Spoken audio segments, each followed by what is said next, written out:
Welcome back to my channel পাতিয়া blog থেকে আমি ফাহিমা চলে আসলাম আরও একটা নতুন লাইফস্টাইল ব্লগ নিয়ে। কেমন আছেন সবাই? আশা রাখছি আল্লাহর রহমতে যে যেখান থেকে আমার আজকের ভিডিওটি ওয়াচ করবেন অনেক বেশি ভালো আছেন, সুস্থ আছেন। আর আপনাদের দোয়ায় আমি আমার পরিবারের সকল সদস্য নিয়ে অনেক বেশি সুস্থ আছি। আজকের ভিডিওটি আমি সকালের নাস্তা থেকে শুরু করেছি। তো আমি অফ ক্যামেরায় পরোটার খামিরটা আধা ঘন্টার জন্য রেস্টে রেখেছি দূরে। তো এখন একবার চার কোণ আকৃতি শেপ দিয়ে বেলে নিয়েছি। তো এখন বেলে নিব। এভাবে তো বুঝে নেই, বেলে নিলে আর লেগে যায় না, একটার পর একটা সেঁকে নেওয়া যায়। তো এখন পরোটাগুলো সুন্দর করে সেঁকে নেব। আজকেও ঘি দিয়ে পরোটা করব। আমার ছেলে পরোটার সাথে ঘি দিলে অনেক বেশি পছন্দ করে। তো আজকেও আমার কিন্তু গলাটা একটু ভেঙে গেছে ঠান্ডা লেগে, তো একটু ইগনোর করবেন। তো যারা আমার ভিডিওটির সাথে আছেন এখনও লাইক দেন নাই, প্লিজ ভিডিওটিতে একটা লাইক দিয়ে পুরো ভিডিওটি কন্টিনিউ করবেন। আপনার একটা লাইকে পারে আমার এই চ্যানেলটি অনেকের কাছে পৌঁছে দিতে। আর যদি অলরেডি এই কাজটি করে থাকেন তাহলে আপনাদের সবার প্রতি রইল অনেক বেশি ভালোবাসা। তা আমার ছেলে কিন্তু আজকে তার নানা বাড়ি থেকে চলে এসেছে, তো সেজন্য একটু ঘি দিয়ে ওকে পরোটা সেঁকে দেব। ও কিন্তু ঘি দিয়ে পরোটা ভাজলে অনেক বেশি পছন্দ করে। তা আমি আমার পরিবারের সকল সদস্যের চাহিদাকে মাথায় রেখে নাস্তাটা তৈরি করি। তার এক পাশে দুধ চা বসিয়ে দিয়েছি। তা আজকে বেশি পরিমাণ নাস্তার আয়োজন করব না। তো অফ ক্যামেরা আমি কিন্তু লাউ দিয়ে বুটের ডাল দিয়ে একটা সবজি করে নিয়েছি। তো সেটাও আমি বাটিতে সার্ভ করে নিয়েছি। তো এখন পরোটাগুলো সেঁকে নেব। তো আজকে ৬ পিস পরোটা নিয়েছি। আমার ছেলে আর আমি খাবো, আর মেয়ের জন্য ভাত রান্না করেছি। দেখা গেছে ও পরোটা খেলে ওর গ্যাস বাড়ে, তাই ওকে তেমন একটা আর বেশি পরোটা বা দুধ চা তেমন একটা দেই না। তা আমার নতুন বন্ধুরা যারা আজকে আমার ভিডিওটি ভিজিট করবেন, চাইলে আমার চ্যানেলটা সাবস্ক্রাইব করে পাশে থাকবেন। আর ভিডিওর নিচে স্প্যাম কমেন্ট করবেন না, কমিউনিটিতে গিয়ে একটা লেটার দিয়ে যাবেন, আর আমি সময় করে আপনার ভিডিওটি দেখে নেব। তো আপনাদের সাথে কথা বলতে বলতে আমার প্রত্যেকটা পরোটা সেঁকে নেওয়া হয়ে গেছে। তো আমি আজকে ৭ পিস পরোটা নিয়েছি। তার দুধ চাটাও রেডি হয়ে গেছে। এখন ৩ কাপে দুধ চাটা ঢেলে নেব। তা আমার মেয়েও বলছে, আম্মু আমি একটু খাবো, তো ওর জন্য অল্প পরিমাণে নিয়েছি। তো এই তো এখন নাস্তাটা রেডি হয়ে গেছে। আর কলা নিয়েছি। সেদিন যে এক কুড়ি কলা নিয়ে এসেছে, তো এই কয়টা রয়ে গেছে। তো এখন সবাই মিলে নাস্তাটা করে নেব। তো এখন টেবিলে আমি আর আমার ছেলে নাস্তাটা করে নিচ্ছি। তো যাই হোক, অনেক কথাই বললাম। আমার আপুরা কিন্তু অনেক সুন্দর সুন্দর কমেন্ট করে, তো আপুদেরকে মন থেকে অনেক বেশি ভালোবাসা। অনেক আপুরা আছে পুরো ভিডিওটা ওয়াচ করে, তাদের কমেন্ট দেখলেই বোঝা যায়। তারপর সকালবেলা আমার হাজব্যান্ড বাজারে গিয়েছিল, তো ৩টা মুরগি নিয়ে এসেছে, 2টা দেশি মুরগি। তো দেশি মুরগির দাম কিন্তু প্রচুর পরিমাণে বেড়েছে, তো 2টা 2 কেজির চেয়েও বেশি। এই 2টা হচ্ছে দেশি মুরগি। আর একটা সোনালী মুরগি নিয়ে এসেছে, তো আজকে সোনালী মুরগিটা রান্না করব।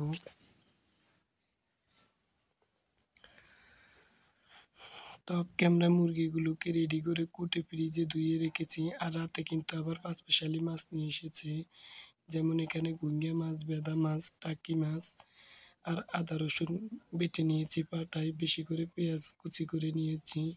তো এখন মাংসটা রান্না করব। তো কড়াইতে পরিমাণ মতো তেল দিয়ে এর ভিতরে আমি গরম মশলা দিয়ে দিয়েছি, পেঁয়াজ কুচি করে দিয়েছি, তো ৩-৪টা কাঁচামরিচ ফালি করে দিয়েছি। তো এই তো এখন তেলের সাথে সবগুলো মশলা কষিয়ে এর ভিতরে আমি ১.৫ টেবিল চামচ আদা বাটা দিয়েছি, রসুন বাটা দিয়েছি। তো বিভিন্ন স্টাইলে রান্না করা যায়, তো আমার যখন যেমন ভালো লাগে আমি তেমনই রান্না করি। আর এর ভিতরে দিয়েছি ১.৫ টেবিল চামচ আদা বাটা, ১ টেবিল চামচ জিরা বাটা। তো বাটায় মশলা বেটে কিন্তু রান্না করলে সেই মাংসের টেস্টটা দ্বিগুণ হয়ে যায়। পরিমাণ মতো লবণ দিয়ে দিয়েছি, ১.৫ টেবিল চামচ হলুদের গুঁড়া দিয়েছি, ১.৫ টেবিল চামচ মরিচের গুঁড়া দিয়েছি, একটুখানি পানি দিয়েছি, এতে করে মশলাটা আর পুড়ে যাবে না। অফ ক্যামেরা মশলাটা কষিয়ে এখন চিকেনগুলো দিয়ে দিলাম। তো এখন চিকেনগুলো মসলার সাথে ভালোভাবে কষিয়ে নেব। আমার গলাটা কিন্তু আজকে অনেক বেশি বয়ে গেছে। তো কথা কিন্তু স্পষ্ট বোঝা যাচ্ছে না। প্লিজ ইগনোর করবেন। তো এখন পরিমাণ মতো গরম পানি দিয়ে দিয়েছি মাংসটা কষিয়ে নেওয়ার পরে। তো ভিডিওতে সবকিছু আর দেখানো হয় না। অফ ক্যামেরায় অনেক কিছু করে নেই। তা না হলে দেখা গেছে ভিডিও অনেক বেশি লং হয়ে যাবে। তো ওই চুলায় মাংসের কড়াইটা বসিয়ে আমি এখন মাছটা ভুনা করে নেব। তো বাইন মাছ কিন্তু আমার অনেক পছন্দ। কার, কার বাইন মাছ পছন্দ আমাকে কমেন্টস করে জানাবেন। তো এখন এর সাথে বেশি পরিমাণ পেঁয়াজ কুচি করে দিয়েছি, কাঁচামরিচ ফালি করে দিয়েছি। তারপর 1/2 টেবিল চামচ আদা বাটা, 1/2 টেবিল চামচ রসুন বাটা, 1/2 টেবিল চামচ জিরা বাটা দিয়ে পেঁয়াজের সাথে কষিয়ে তারপর আমি এর ভিতরে একটুখানি পানি দিয়ে দিয়েছি। মসলার গন্ধটা দূর হওয়ার পর তারপর 1/2 টেবিল চামচ হলুদের গুঁড়া আর 1/2 টেবিল চামচ মরিচের গুঁড়া দিয়েছি। আর এখন আমার মাংসটা কষানো হয়ে গেছে। এর ভিতরে আমি লাউটা দিয়ে দিয়েছি। তো লাউটা কিন্তু ভালোভাবে নেড়ে-চেড়ে দিয়ে এর ভিতরে পরে আমি গরম পানি এড করব। আর মসলাটা কষানো হয়ে গেছে। এবার আমি ধুয়ে রাখা মাছটা দিয়ে দেব। তো এই পাঁচমিশালি মাছ কিন্তু অনেক মজা। তো আমি কিন্তু এই ধরনের মাছ ভেজে রান্না করি না। এগুলো মসলার ভিতরে কষিয়ে তারপর টমেটো, ধনেপাতা দিয়ে রান্না করলে কিন্তু অনেক বেশি মজা লাগে।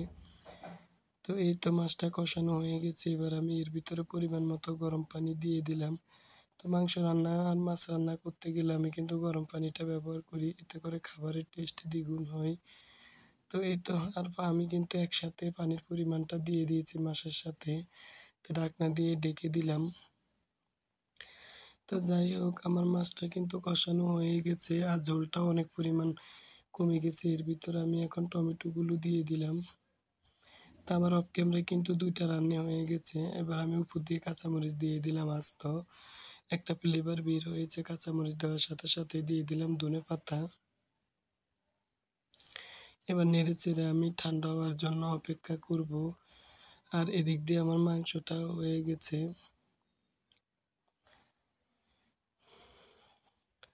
তো এই তো তারপর ২ টা তরকারি হওয়ার পরে অফ ক্যামেরায় ভাত রান্না করেছি। তারপর আমি গ্যাসের চুলা পরিষ্কার করে কিচেনের পুরো অংশটা পরিষ্কার করে নোংরা থালাবাটিগুলো ধুয়ে স্টেনারে পানি জুড়তে দিয়ে তারপর এখানে কড়াইতে খাবারটা রেখেছি। তো এখন মা, ছেলে, মেয়ে খাবারটা খেয়ে নেব।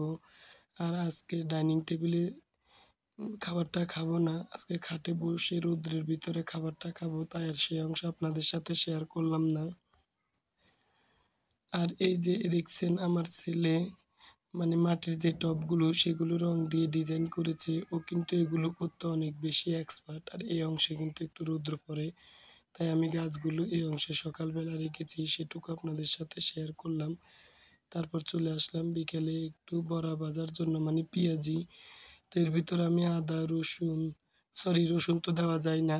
আদা, জিরা বাটা, লবণ, তারপর 1/2 টেবিল চামচ হলুদের গুঁড়া আর একটুখানি মরিচের গুঁড়া দিয়েছি কালারটা আসার জন্য। আর একটা কাঁচামরিচ দিয়েছি যেহেতু আমার মেয়ে ঝাল তেমন একটা খেতে পারে না। তাই আমি কাঁচামরিচ ১ পিস দিয়েছি। আপনারা চাইলে বাড়িয়ে দিতে পারবেন। এখন আমি পেঁয়াজিগুলো তেলের ভিতরে একে, একে দিয়ে দেব। এই ধরনের পেঁয়াজি বা বড়া ভাজতে গেলে কিন্তু আমার অনেক ভয় লাগে। কিন্তু মাশাআল্লাহ খেতে কিন্তু অনেক মজা হয়েছে। আমি আস্তে, আস্তে এগুলো উল্টিয়ে দেব। উল্টাতে গেলেও কিন্তু অনেক পরিমাণে ভয় লাগে যে হাতে তেল পড়বে। তাই আমি একবার ভেজে নিয়েছি সেগুলো আমি প্লেটে তুলে নিয়েছি। তো দ্বিতীয়বারের গুলো প্লেটে তুলে নেব। তো এখন সস দিয়ে খাবো। এই ধরনের ভাজা-পোড়া কিন্তু আমার ছেলে সস দিয়ে খেতে অনেক বেশি পছন্দ করে। তো সবার সুস্থতা কামনা করছি। সবাই আমাদের জন্য দোয়া করবেন। আর আমার ভয়েসটা একটু আজকে খারাপ শোনা যাচ্ছে সেটা একটু ইগনোর করবেন।